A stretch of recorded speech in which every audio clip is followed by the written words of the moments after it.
The president called it the worst environmental disaster America has ever faced. And we're waging this battle every minute of every day. Over the next 100 days, one man became the focus of a nation's anger. Tonight, Tony Hayward speaks out for the first time since resigning. Of course, I regret some of the remarks that I made. I could have done much better. If I had the chance to do it again, I'd do it differently. He wouldn't be working for me after any of those statements. You go from being a big shot to having congressmen sit there and clobber you, and there's nothing you can do about it. You just sit there and take it. The Deepwater Horizon explosion left 11 men dead and was a catastrophe for one of Britain's biggest businesses. These were frightening days for those of us working with BP. Could it survive this accident? But should BP's own past have served as a warning? Without question, BP's safety record in North America is viewed as at the bottom. It's an embarrassment to the industry. The public was angry. The American public had no reason to believe BP.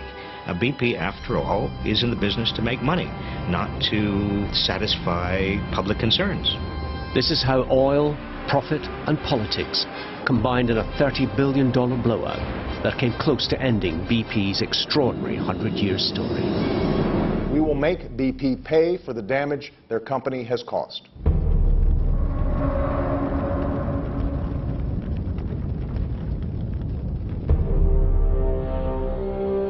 Oil. We can't live with it or without it. Oil is the awful lifeblood of modern society. We must have it. We don't want to see it, touch it, taste it, or smell it, but we must have it. And this summer, the cost of our addiction was plain to see. On a humid Monday night in June, the chief executive of BP arrived in Washington for the most important meeting of his career. I was on the phone on the way in from the airport with the legal team who'd been in the sort of day-to-day contact with the White House legal team. The Gulf oil spill had been dominating the news for 55 long days. And now Tony Hayward had been summoned by the president. It was never going to be an easy meeting. This was almost, I suppose, the peak of the crisis. The well was still flowing. It wasn't clear when we were going to be able to stop it, and there was a great deal of emotion. BP was on the ropes, but the president was also under attack, accused of being slow to respond to the crisis. Are you angry at BP? I am furious at this entire situation. The emotion and anger and frustration was entirely understandable, actually. The US administration hadn't created this mess, we had. Three factors had combined to place BP at the center of a perfect media storm. The environmental disaster, political uproar, and now a growing financial crisis. Traveling with Hayward was Bob Dudley, then head of BP's North American operations. There were some extraordinary days during the month of June. Confidence in BP was dropping very rapidly. The share price was dropping rapidly. BP shares plunged 11% in early London trading to their lowest level since the US trading. Just 2 months before, BP had been riding high. But since the Deepwater Horizon accident, its stock had fallen by 50%. Still spewing in BP's stock price about half of what it was before. Throughout that Monday, BP was losing value at the rate of over £12 million a minute. How much trouble is this company in? Word was beginning to circulate externally about the potential going under of BP. Could it survive this accident? I could feel what BP was feeling and what the industry was worried about, because you don't know where the bottom is, and you don't know what the knock-on implications are. BP found itself in arguably a unique situation that no one was expecting. BP prior to this was a company you genuinely didn't have to worry about. But all of a sudden, BP's long-term viability was called into question, and the normal rules fell apart. The following evening, Barack Obama underlined the gravity of the crisis by addressing the nation for the first time from the Oval Office. He was ratcheting up the pressure on the company before the next day's showdown. We will make BP pay for the damage their company has caused. The public was angry. The trust that is implicit between a major oil company drilling off the coast of the United States and the citizens of the United States was breached. The United States government needed to be in charge. I was surprised initially at what Obama was saying and the criticism levied out to BP. But on reflection I said, well, Obama had his own agenda. And I think it just brought home again this point that oil is not just about oil, it's about politics. It was all so different just 10 weeks before. Then, it was the best of times. The oil industry was in favor, even with the White House. So today we're announcing the expansion of offshore oil and gas exploration. President Obama had approved more drilling around America's coastline, and he sounded like safety was no longer a worry. It turns out, by the way, that oil rigs today generally don't cause spills. They are technologically very advanced. Even during Katrina, the spills didn't come from the oil rigs. They came from the refineries on shore. Beneath the deep waters in the Gulf of Mexico lie great riches. But this is the extreme frontier of oil and gas exploration. BP was the biggest operator here. Their geologists and engineers were working at the very limits. The company had 650 leases, more than any of its competitors, and produced over 400,000 barrels of oil every day. In the last 6 years, it had invested $45 billion in America, much of it developing these fields, with exotic names like Thunder Horse, Atlantis, and Mad Dog. But the investment was worth it. When BP discovered the massive Tiber field, its shares jumped by over 4% in a single day, an extraordinary amount for a company that big. It takes a lot, I think, to move the dial for a company the size of BP. Investors very much saw this as the beginning of a new dawn for the company in the Gulf of Mexico and also a new era of growth for the UK company.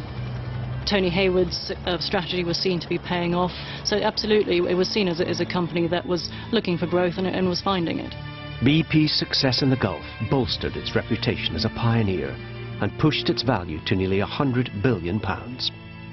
I think BP's been a company that's been characterised by a pioneering spirit. It's always sought to operate on the frontiers of the energy industry, and it has had that for 100 years. And the story of BP's century is in many ways the story of our century, the age of oil. Persia, 1908. BP started life as the Anglo-Persian Oil Company, bankrolled by an English entrepreneur, William Knox Darcy, who had a hunch that oil was the next big thing. But it was a struggling venture, until a far-sighted politician saw the potential of this new fuel from the Middle East. Without Churchill, there probably wouldn't be a BP, to be honest. He was First Lord of the Admiralty, which means he was the minister responsible for the Navy in the pre-World War I years, sort of 1910, 1914-ish kind of period. And he wanted to switch the Navy from burning coal to oil because oil was more efficient. Churchill argued for this in Parliament, put in £2 million and acquired a majority shareholding in BP. So BP became a majority state-owned oil company. All went very well for the city branch of the Foreign Office, as it was often called, until the early 1950s, when a wave of nationalism spread through the Middle East. Persia, by now renamed Iran, kicked out the British Oil Company.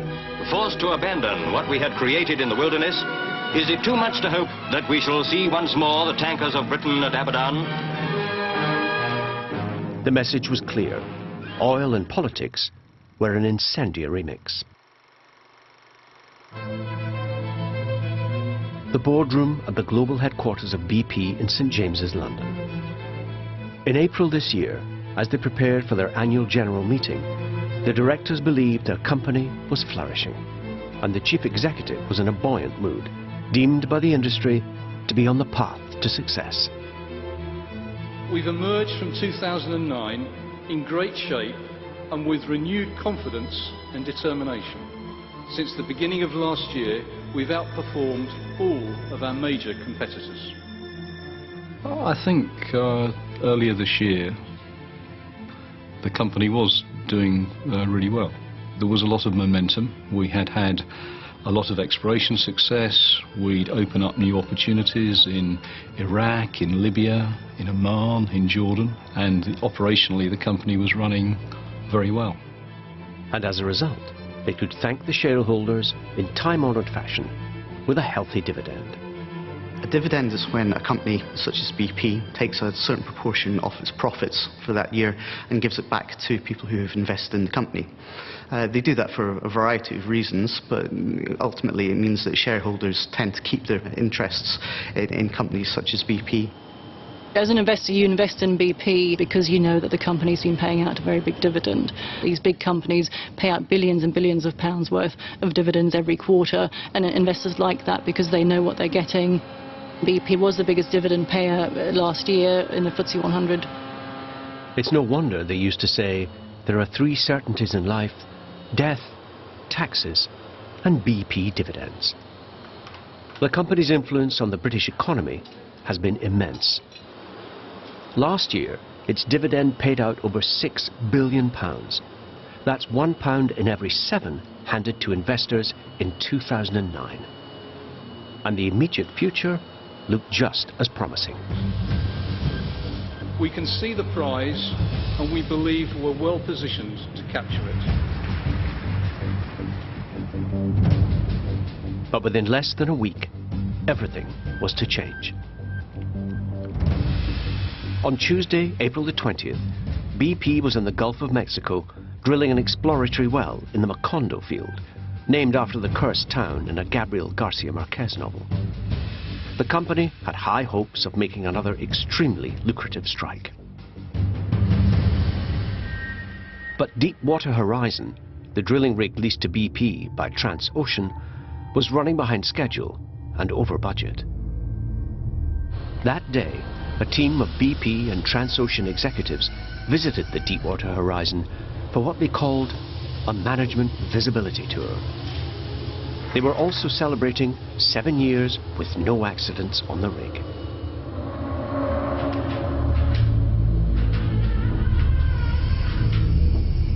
While the executives were given a tour, the crew were becoming concerned about the readings from deep down the well.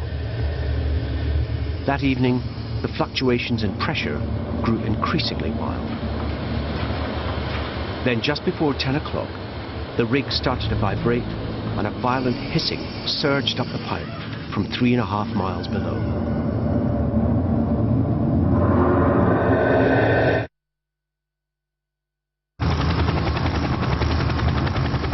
Three minutes later, the US Coast Guard received a mayday from the bridge and flashed this distress call. The Deepwater Horizon on fire. With all persons off the vessel, the persons in the water. All mariners request to keep a sharp lookout, assist if possible. I heard of the disaster, I can remember it's 7:24 in the morning, Wednesday the 21st. It was confusing because the picture was not clear. We knew we had a big incident on a rig. It wasn't clear at that time the scale of the incident, and shortly afterwards we had a meeting of the crisis response team in London. Well, I think in a career there's always a few days that really stand out for you, just like it does in life. In life, everyone knows where they were on 9/11. If you're old enough, you remember when John Kennedy was shot, you know where you were and how it felt. And this was one of those events inside of BP for many, many people.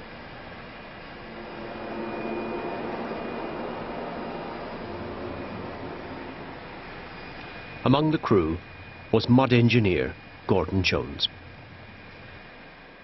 I came into work and my secretary said that there was a fire on a rig, and the chances that it would be Gordon's rig were so remote, especially because it was the Deepwater Horizon. It was a sophisticated, advanced, modern, well-designed rig.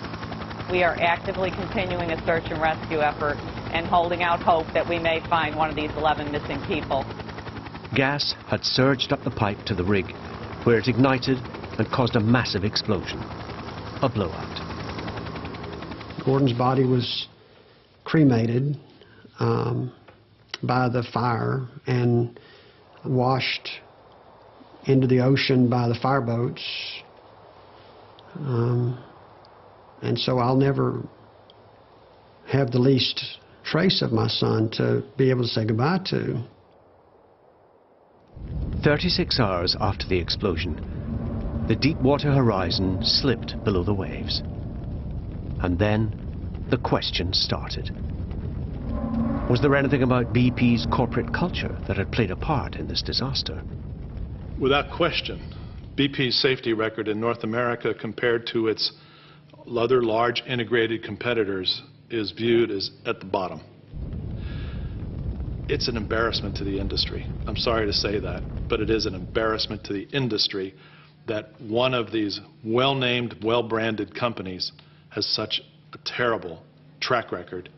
The company has always had this strong ethos around safety. It's already also had a business model that drives for performance, and we've got to continue to find that right balance. And I think now we're going to put in place the checks and balances to be able to manage risk and safety yet again to another level in the company.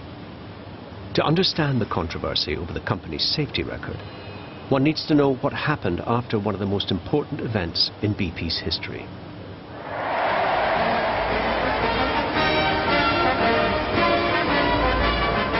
In 1987, the Conservative government sold off its last shares in the oil company, and it was reborn as a private enterprise.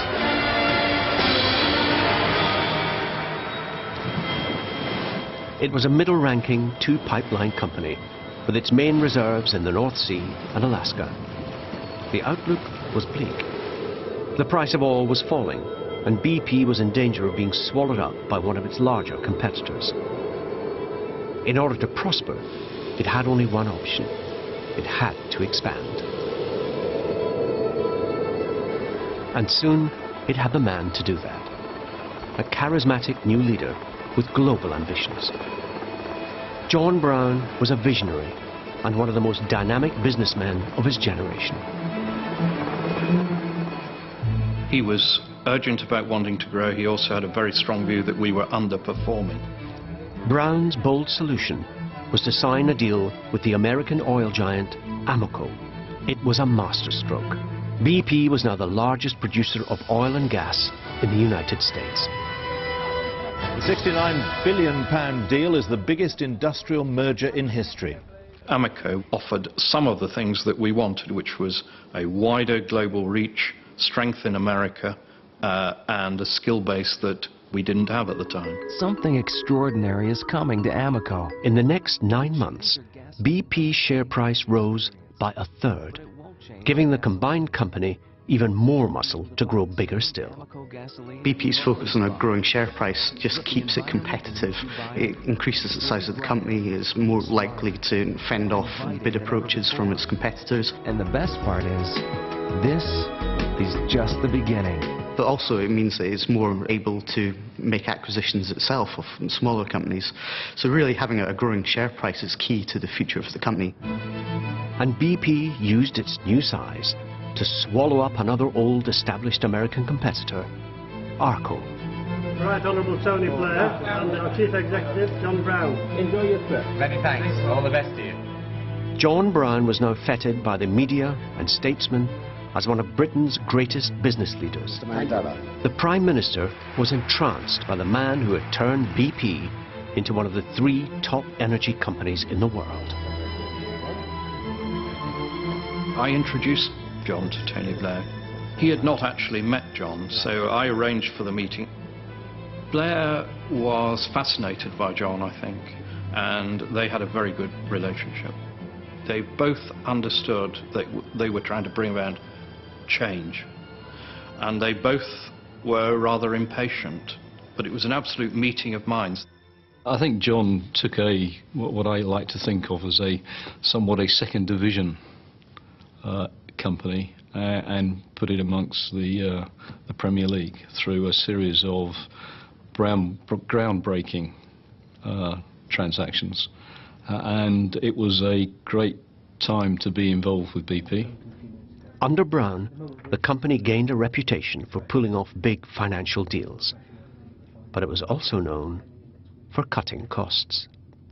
After an integration or mergers like that, and particularly again during the $9 period of oil, there were lots of decisions made to have to slim the company down. And undoubtedly those are tough decisions, and sometimes you do lose capability. But I would not say there was a broad taking out of capability of the companies at that time. But this cost-cutting was controversial. Some executives who have since left BP believe it may have had an impact on the safety culture of the company. Keep in mind the combined enterprise happened because of the need to reduce costs, so it's not unthinkable that people lost their jobs. What I'm suggesting is that we probably lost too much industrial knowledge that allowed the combined enterprise to function safely in the future. And I think if you look at ExxonMobil, for example, two enterprises of equal scale, I don't think went through the trauma that BP, Amoco, and Arco went through, and I think their track record is somewhat different than BP's. BP's new American empire stretched from coast to coast. Huge oil and gas fields, vast pipelines, and a massive network of installations. But integrating these assets was the challenge.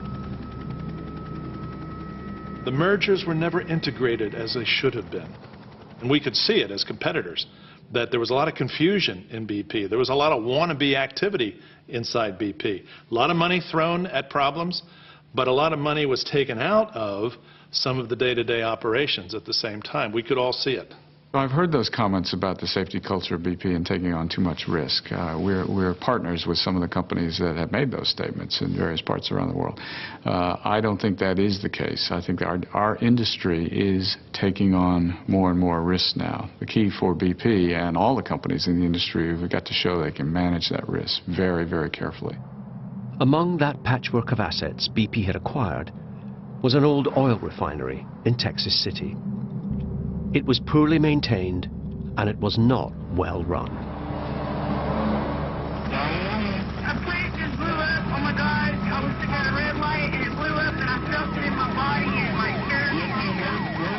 shirt. 15 workers died, and 180 were injured. BP was fined over $100 million, a record amount, after an official report exposed systemic safety problems at the plant.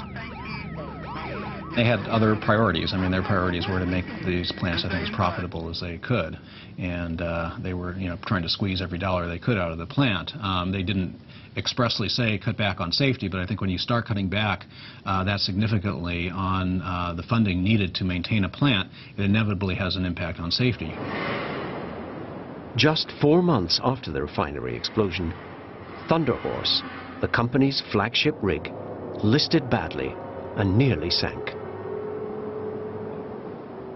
There was one valve that apparently was installed backwards, and because it was installed backwards, it allowed water to go one direction and not the other direction, and it prevented it from keeping the platform level. So something as small as a single valve, probably on the order of 8 or 10-inch valve, almost caused the disaster of the entire platform. And there was more to come. On the unspoilt north slope of Alaska, an embarrassing leak from a BP pipeline. John Brown's company was beginning to look accident-prone. What I saw in BP as a competitor was a desire to please the investors rather than to take care of the many other stakeholders that need to be taken care of. That pipeline was old on the North Slope when BP took ownership. The Texas City refinery and other refineries were old. They need to be looked at in terms of reinvestment, not disinvestment. So I think they took the wrong tack, and they paid an awful price for it. But BP says it's too simplistic to link the company's previous accidents with this year's disaster. People ask me if there's a common denominator between the accidents in North America. They're very, very different in nature. What we're going to do is just continue to double and triple our approach to managing risk in what is a risky business and risky industry going forward. There's no question about that. However, when Lord Browne was replaced by his protege, Tony Hayward, the new chief executive promised to focus like a laser on safety. I think when there's a change at the top, there's always an opportunity to step back and take stock. BP had been through an extraordinary period of consolidation, and we put together half a dozen companies with different cultures, different management systems, and there was no doubt there was a need to increase the focus and improve the performance in the matter of safe and reliable operations, and that became the overarching focus for my period at BP, really, to take this combination of many companies and turn it into a safe and reliable operating company, and that was the entire focus. And you know, it was beginning to bear significant results.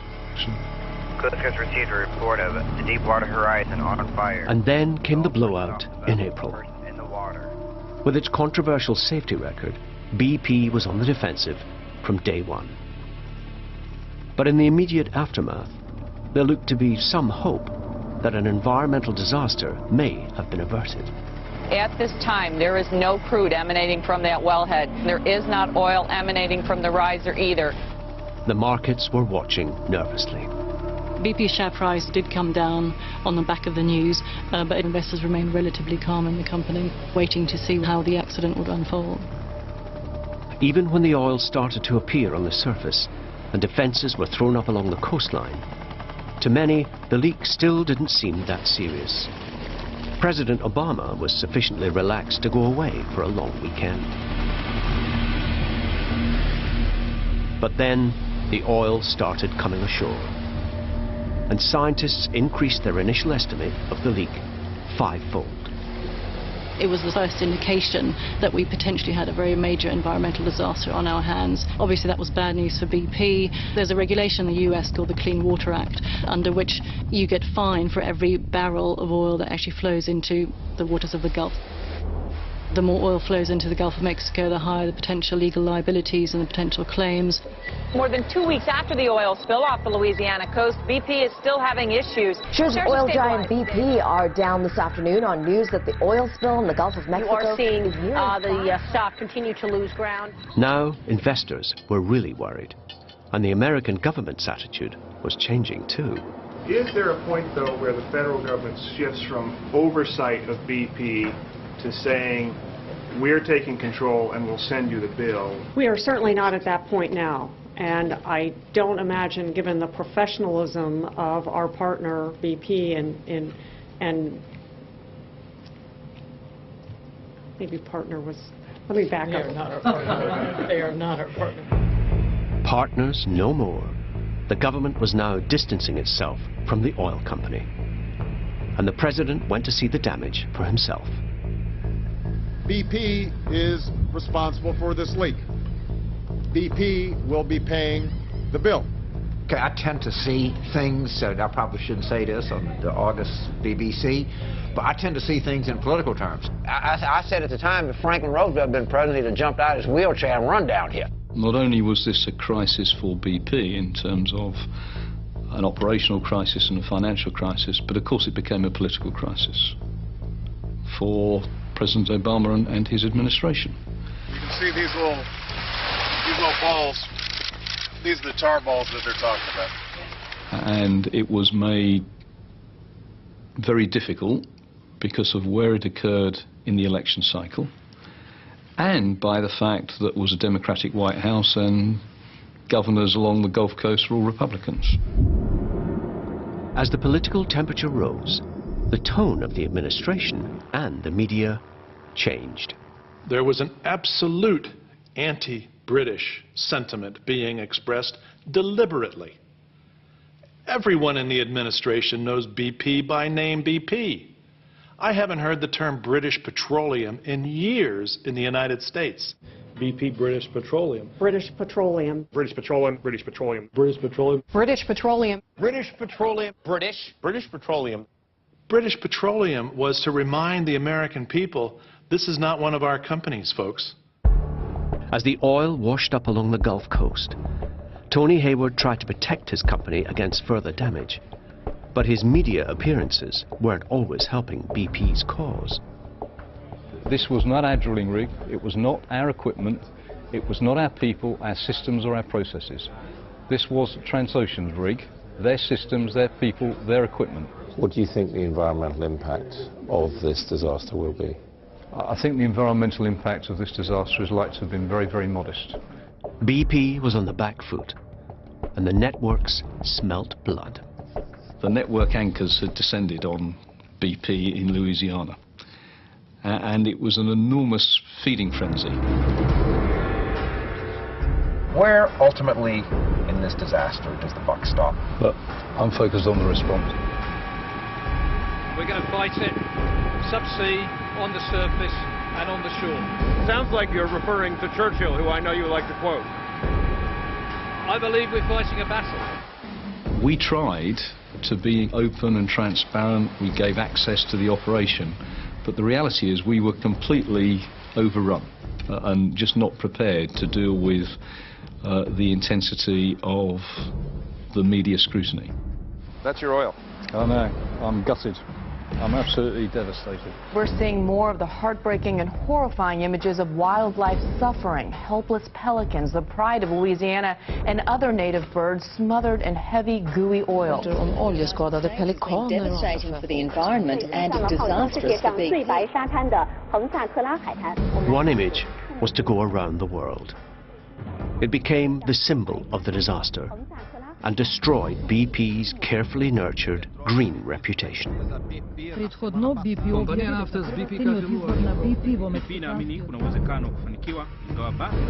A month into the crisis, around 500,000 barrels of oil had spewed into the Gulf. While Tony Hayward was fighting on the beaches, President Obama was facing a rearguard action closer to home. This is what I wake up to in the morning, and this is what I go to bed at night thinking about. And when I woke up this morning, and I'm shaving, and Malia knocks on my bathroom door, and she peeks in her head, and she says, did you plug the hole yet, Daddy? BP had made several ever more desperate attempts to kill the well, but they had all failed. BP's contingency plans were inadequate. We were making it up day to day. What was going on was some extraordinary engineering. But when it was played out in the full glare of the media, as it was, of course it looked like fumbling and incompetence. By the end of May, the company's best hopes of plugging the leak rested on pumping heavy drilling fluid down the well in an operation known as Top Kill. The markets knew that if Top Kill was unsuccessful, the well might not be sealed for months. With the latest estimates of the spill rising further, the company's financial position was growing yet more perilous. I remember being in the control room in Houston. The whole team had assembled. We were all watching the charts, listening to the readout, and there was an incredible feeling of hope. But this was uncharted territory.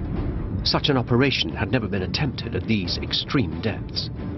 For 3 days and nights, the scientists and the country watched as the operation continued. We've said all along that we rated this at 60 to 70%. That has not changed. That was interpreted by the world to be, it's going to work. And I can remember turning and punching the shoulder of the guy who was leading the technical effort, saying, yeah, we've really got this. America waited.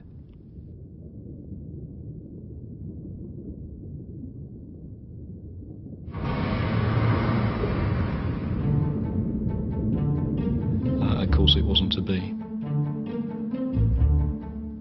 We're all very disappointed that the Top Kill didn't work. What we've learnt through this is, of course, a lot about what it will take to contain the well. If we'd been successful in killing the well in the first week of June, so many things would have been different, not least I probably would have still been the CEO of BP. With BP failing miserably to contain the Gulf oil leak, is it time to consider putting the company under temporary government receivership? Share price falls in London and New York have wiped out $100 billion. British Petroleum is losing millions and millions of dollars probably every second. BP's share price just dropped off a cliff. They suffered their worst fall in 18 years as investors just sent the shares down because they were just so worried about what this meant for BP in the longer term. At that point, that was when I cut my recommendation to a sell and became a lot more bearish about the situation in the Gulf of Mexico. When the top kill failed, it turned everything. It turned the political environment, it turned the market, and those two things began to feed on each other. With BP facing a lot of criticism about how they're handling this whole crisis, President Obama is now facing calls to push the company out of the way. And then, the defining moment, which was to overshadow the chief executive's handling of the whole disaster. The first thing to say is we're sorry. Actually, we're sorry for the massive disruption it's caused to their lives. And you know, there's no one who wants this thing over more than I do. You know, I'd like my life back. I thought this person is really exhausted, that his mind is not working effectively to say something like that. If I had done a degree at RADA rather than a degree in geology, I may have done better. I'm not certain it would have changed the outcome, but certainly the perception of myself may have been different. He's too intelligent a man to say something that foolish as a throwaway line, and I pitied him. That was a smug, ugly, arrogant thing to say. And even with, you know, that British accent makes it... BP presents Try Finding Nemo Now. BP taking credit for boosting the economy in the Gulf is like Al-Qaeda taking credit for creating jobs in airport security. See, that's, see, he's wearing a jumpsuit there. That means he's serious about solving the problem. Or he's practicing for jail. You know, it's very difficult to hate a company. It's much easier to hate an individual. He doesn't work for you, but if he did, would you want him out? He wouldn't be working for me after any of those statements. Of course, I regret some of the remarks that I made. And it wasn't just the mainstream media piling on the pressure. Deepwater Horizon was the first major oil disaster of the internet age. And viral media were influencing people as much as the US networks. This fake BP Twitter site has 10 times more followers than the real one.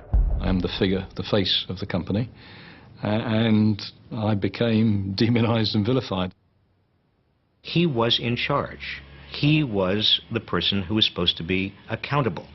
And if he's vilified, that vilification simply reflects the degree of public upset. BP accountable! Shut them down! We'll go down as a case study of a business that has had to respond to a tremendous challenge that went on for some time in that sort of media storm. And I think politicians will study it as well, because it made their jobs very difficult. Determined to show action, the president set up a special investigation into the crisis, led by two senior Washington insiders. Good morning, everybody. I just met with these two gentlemen, former Senator Bob Graham of Florida and former EPA Administrator Bill Riley. President Obama said, I want you to follow this right to wherever it goes. Let the facts speak for themselves. No limitations. You'll have full cooperation from everybody in the government. If you don't, let me know. Right. Thank you very much, everybody. I happened to say to the President as we were going off into the Rose Garden that he was under so much pressure to display anger. And I said to everybody else is, I think it's good if you don't. And that's his temperament anyway. And he said, well, just so long as we don't have any more crises this year, I think I've had enough. And he certainly has. But 2 days later, those words of advice had been forgotten. President Obama's anger flared when he heard about BP's latest public relations campaign, which reportedly cost $50 million. The Gulf spill is a tragedy that never should have happened. I'm Tony Hayward. BP has taken full responsibility for cleaning up the spill in the Gulf. What I don't want to hear is when they're spending that kind of money on their shareholders and spending that kind of money on TV advertising, that they're nickel and diming fishermen or small businesses here in the Gulf who are having a hard time. The president was also annoyed about BP's dividend payout, still due in 2 weeks' time. There are reports that BP will be paying $10.5 billion, that's billion with a B, in dividend payments this quarter. Now, I don't have a problem with BP fulfilling its legal obligations, but I want BP to be very clear, they've got moral and legal obligations here in the Gulf. But if the president really wanted to hold the company to account, BP's executives now felt his words weren't helping. I don't sit around just talking to experts because this is a college seminar. We talk to these folks because they potentially had the best answers, so I know who's asked to kick. We had some very frank discussions with the White House explaining that their words were creating difficulties for BP. So if you're a British Petroleum executive, get up really close to your TV. This is a President Barack Obama ass-kicking simulation. Place ass to screen now. Companies need to be accountable, and part of the process of accountability in a democratic society is to be publicly criticized for what they have done and failed to do. The politicians, in part, did not understand the linkage between the political rhetoric and the crisis of confidence which was occurring both in the equity markets and in the debt markets. Now, in the middle of June, as BP grappled with further attempts to cap the well, it looked like the company was in danger of unraveling. It was a classic financial crisis issue. It wasn't about the cash flow of the company, it was about the liquidity. Large companies rely on short-term loans. In BP's case, anything up to $10 billion. The problem for them was that it was getting all but impossible to borrow enough money because lenders feared it may not be able to pay them back. The confidence of the markets had been rattled by, firstly, the spectre of this thing going on for a long time, and secondly, the amount of political concern that was being raised in the United States. BP was now fighting a battle on 3 fronts: environmental, political, and financial. Many traders were acting as if they believed there was a real possibility of the company collapsing. To avoid a full-blown meltdown, they needed to reach a truce with the president. We'd been in a discussion with the White House for several weeks about how we would demonstrate to the politicians and the people of America that BP was absolutely going to stand by the commitments that we'd made. By setting limits to its compensation payouts, the company hoped to reassure the markets. But as the BP executives assembled in Washington, the president was in no mood for compromise. I'm going to speak to the nation tonight about this. But let me say to the people of Pensacola and the Gulf Coast, I am with you. My administration is with you for the long haul, to make sure BP pays for the damage that it has done and to make sure that you are getting the help you need. The impression was very much that they would try and squeeze as much as they could out of BP. All of that would have been feeding into the markets and created even more nervousness. To add to the pressure, on the same day, one of the main rating agencies slashed BP's credit rating. What it effectively means is that the rating agency was worried about BP's ability to repay its debt. For BP, it was sort of fighting fires on all fronts. This crisis didn't end. It started on the 21st of April, and it went on and on and on. It's day 56 of the BP oil spill. Again, the live picture, 5,000 feet underwater. We're going to keep you on the BP story. It's down 50% since the explosion in April. Nothing's going their way right now. That pressure's not letting up. Prior to the meeting with the White House, the capital markets were effectively closed to BP. We were not able to borrow in the capital markets, either short or medium-term debt at all. It is very difficult to come back from that. These were frightening days. Say, with a company the size of BP, its reputation, what it does, you almost can't quite believe how close you are. Even long-standing trading partners were doubting whether BP could settle its bills. Bank of America called, wouldn't buy crude from us. Suppliers were asking for money up front. This was a very unusual environment for BP. Could it still keep on paying its bills? Could it keep paying its staff? Could it keep paying its rents? But it was a very, very intense period. Is BP headed for bankruptcy? Could they be possibly thinking about bankruptcy still? This company's losing $350 million a day. How much trouble is this company in? It's in a lot of trouble here. I mean, they have to look at bankruptcy. As the executives hunkered down at the Jefferson Hotel, BP was on the brink.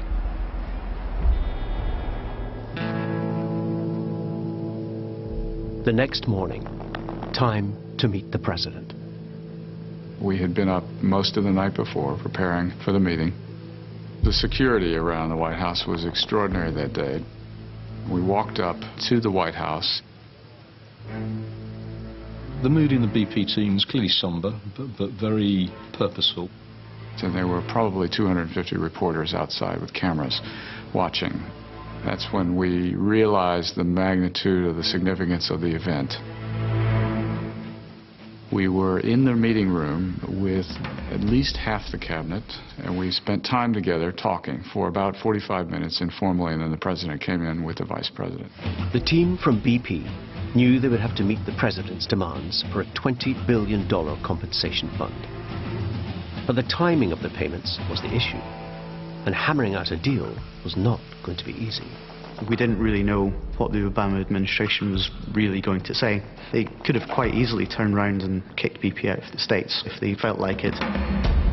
It wasn't confrontational, it wasn't aggressive, it was practical and workmanlike, because we had a task to accomplish, which was to reach a very important agreement.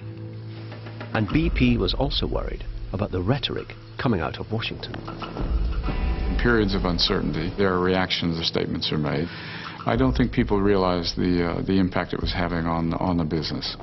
As the two sides wrangled, the meeting overran. After 4.5 hours, the president finally emerged.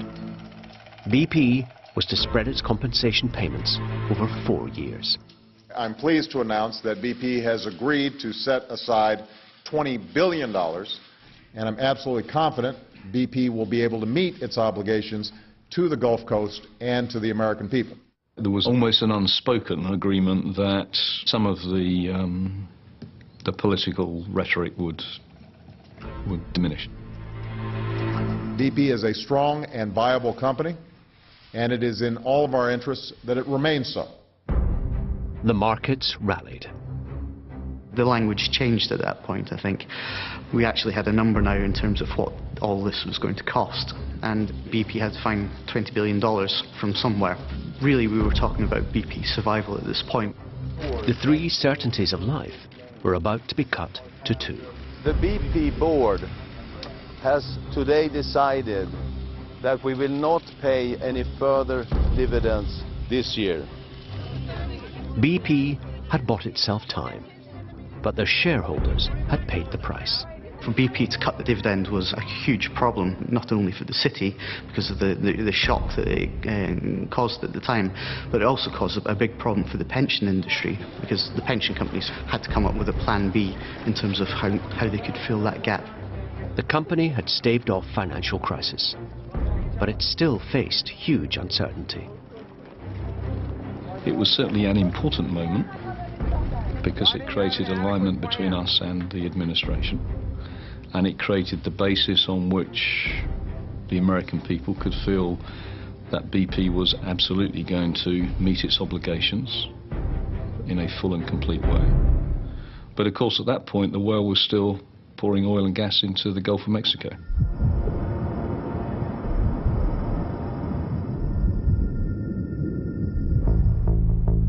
The day after his meeting in the White House, Tony Hayward was summoned to a special hearing on Capitol Hill. Members of Congress had spent weeks investigating the explosion on BP's oil rig, and they were ready for a showdown. We were prepared. We were ready to go. The American people were looking for answers. Here was the chance for BP to shed some light on what happened.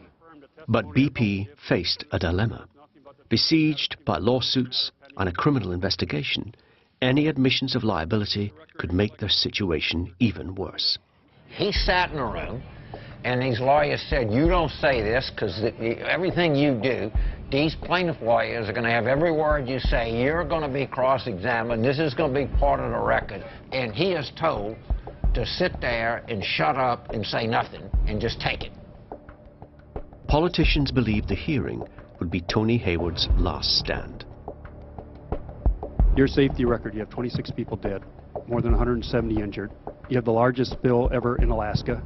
You now have the largest environmental disaster that hit the United States. Should there be a ban on companies that have miserable safety and environmental records? In the 3 years that I've been CEO, I've focused on improving dramatically our safety and environmental performance. Instead of being contrite, instead of being forthcoming with information, he was defensive, and he added to the distrust that Americans already felt. We're talking about our way of life. He called your decision, and I'm quoting, horribly negligent. I, like everyone else here and everyone else in America, is thoroughly disgusted. You go from being a powerful guy, you're the CEO of BP, you're a big shot, to sitting there with 2 hours sleep, having congressmen that you're accustomed to having your way with just sit there and clobber you, and there's nothing you can do about it. You just sit there and take it. Are you failing to cooperate with other investigators as well? Because they're going to have a hard time reaching conclusions if you stonewall them, which is what we seem to be getting today. I'm not stonewalling. I simply was not involved in the decision-making process. When I was asked to answer questions about what happened, I didn't know what happened because we hadn't completed the investigation. So the appearance of evasiveness was about the fact that there were no facts at that point. BP had an opportunity to explain to the American people, and quite frankly, they blew it. He was going to do whatever he could to protect the company, so he wasn't going to answer our questions. By the end of the 5.5-hour grilling, another 500,000 gallons of BP's oil had leaked into the Gulf.